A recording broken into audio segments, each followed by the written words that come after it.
On a morning drenched in heavy rain, the man stood silently in front of the darkened house, the place where his wife had just passed away after a long, brutal illness. With no money for a funeral and no one by his side, all he had left was a crushing sense of despair, alone in the middle of a bustling city. At the darkest moment of his life, a stranger's hand reached out, small, quiet, but enough to pull him back from the edge. And from that moment on, a ripple of kindness began to spread, slowly weaving its way through the community, touching hearts and changing lives. After months of fighting a cruel battle with cancer, Hoa's wife passed away, leaving him, a quiet, honest carpenter, to silently sort through the remnants of their life together in their old, worn-down home. There was no real funeral, just a few neighbors who came by to light some incense before quickly returning to their own busy lives. Hoa didn't even have a few $100,000 left to his name. During the time his wife was in the hospital, he had sold nearly everything, even his beloved woodworking tools. Now, all that remained were 4 cold walls, a dusty wedding photo, and a crushing loneliness that seemed to echo through the silence. He once had it all, a simple, happy life, a steady stream of custom woodworking jobs, and a wife who stood by his side. His skillful hands had kept them afloat, piece by piece, with every chair, cabinet, and table he built. But illness spares no one. In just a few months, everything collapsed. Old friends drifted away. Customers stopped calling.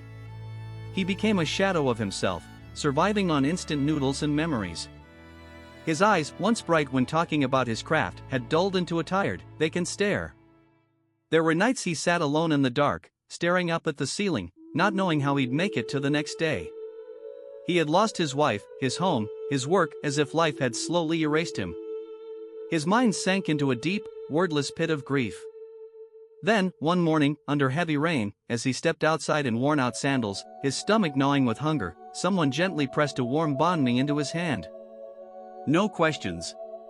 No explanations. Just a quiet gesture. But in that fleeting moment, it was as if someone had reached into the darkness and pulled him back from the edge. A little warmth. A flicker of hope. And that was when everything began to change. That morning, the loaf of bread didn't just fill Hoa's empty stomach, it was like a faint glimmer of light breaking through the darkness he thought he'd never escape.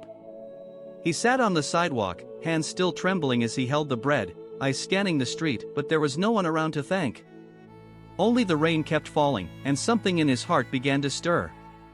How could someone in this seemingly cold city still care about a man who had nothing left?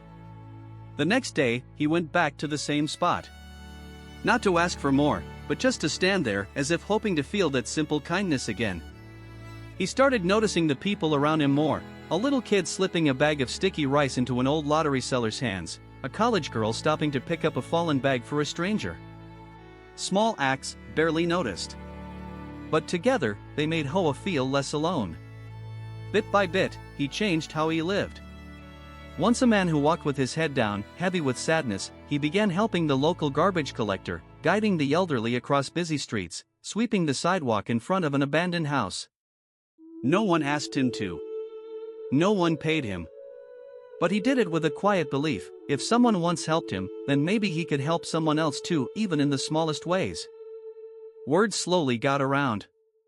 The little lottery kids started stopping by to help him sweep the leaves. A nearby schoolteacher dropped off some rice every week. That old house? It now echoed with laughter, welcomed visitors, had flowers blooming by the porch, and it felt warm again. Those tiny seeds of kindness had started to sprout, without any speeches or spotlight.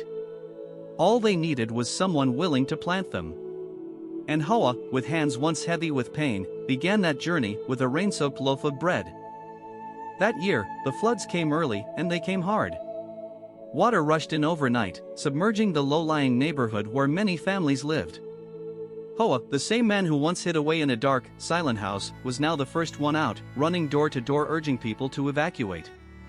He borrowed a boat from the local community center, rowing through flooded streets to pick up the elderly, carry bags of rice, and then rushing back to help cook meals and set up sleeping spaces for those who had lost their homes. No one could have imagined that the man once so broken he wanted to disappear would be the one leading in a time of crisis. Amid the chaos, one image went viral online: Hoa carrying a child on his back through strong currents, one hand tightly clutching a bag of bread, making sure it didn't get wet. The post was shared thousands of times. People began calling him the warmth bearer of the flood season. But to Hoa, it was nothing heroic. It was simply the right thing to do.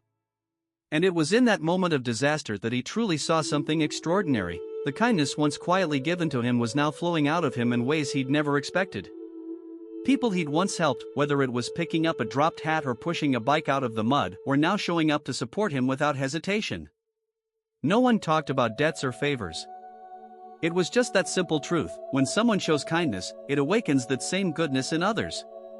That night, by the fire at the evacuation shelter, Hoa sat in silence watching the child he'd rescued sleeping peacefully in their mother's arms. For the first time in many months, his heart felt whole. And he understood something deeply. Kindness isn't some grand, unreachable ideal. It's a quiet current. When one person gives, another carries it forward.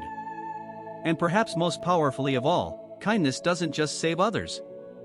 It saves the one who gives it, too, from even the darkest places they thought they'd never escape. After the flood, the small neighborhood lay in ruins.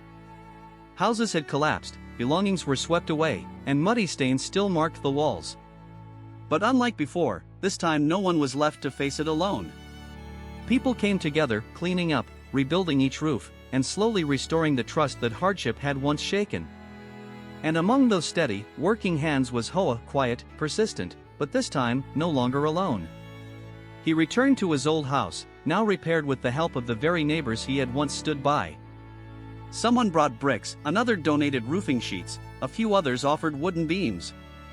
They told him, "You never left any of us behind, now it's our turn to stand by you." Those words brought him to tears. Every morning, he swept the yard, repaired the old table, gently wiped down the photo of his late wife, with hands that no longer trembled. The neighborhood kids often ran over to watch him work with wood, full of questions and curiosity. He showed them patiently, little by little, as if, in teaching them, he was slowly reshaping his own life. His kitchen fire burned again. And out front, the bougainvillea bloomed bright, proud, and resilient after the storm. People began stopping by more often, not just for help, but to listen to the stories he shared. Stories of those who once gave kindness quietly, stories of lessons found in the smallest moments. He was no longer the widowed carpenter, but a living symbol of recovery and the power of giving. His return wasn't just about coming back to his house, it was about coming back to himself, to a heart that had been healed through connection and compassion. And more than anything, it was a return to faith, in people, in community, and in the quiet goodness that has always been there, even if sometimes, it takes a storm to truly see it.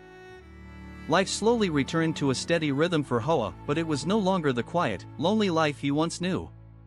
From that little house of his, each day he opened the door to welcome neighborhood kids who wanted to learn woodworking, or to pour hot tea for visitors who stopped by.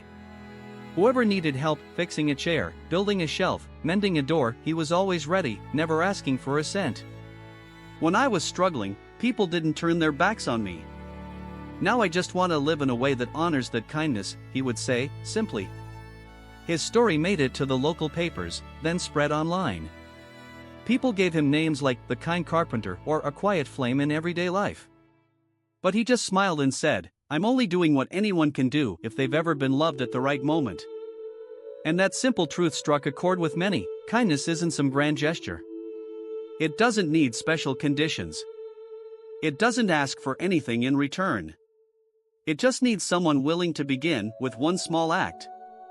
From Hoa's story, a volunteer group began to form right in his own neighborhood. They collected used clothes, cooked meals for the homeless, set up free classes for underprivileged kids. The seeds of kindness he once planted hadn't just grown, they had bloomed into a vibrant garden. People who used to live side by side without speaking now looked out for one another. Walls that once separated had become bridges. One afternoon, as Hoa sat on his porch watching the kids laugh and play under the trees, holding a warm loaf of bread that one of them had just brought him, he smiled quietly. It had all started with a loaf of bread given in the rain, in hunger, in despair. But that one small act of kindness had sparked everything. Now, he didn't live just to survive, but to keep spreading the light.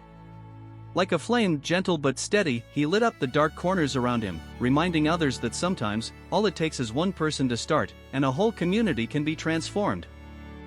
In the rush of everyday life, where people often pass one another like shadows, Hoa's story stands as a quiet yet powerful reminder. Kindness has never disappeared. It's simply waiting for someone to bring it back to life. With a glance, a helping hand, or a loaf of bread in the pouring rain. Hoa didn't do anything extraordinary.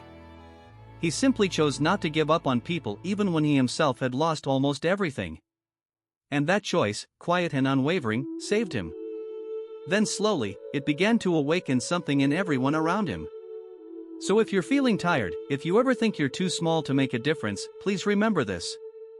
Even the smallest act of kindness can reach deep into someone's heart. And who knows?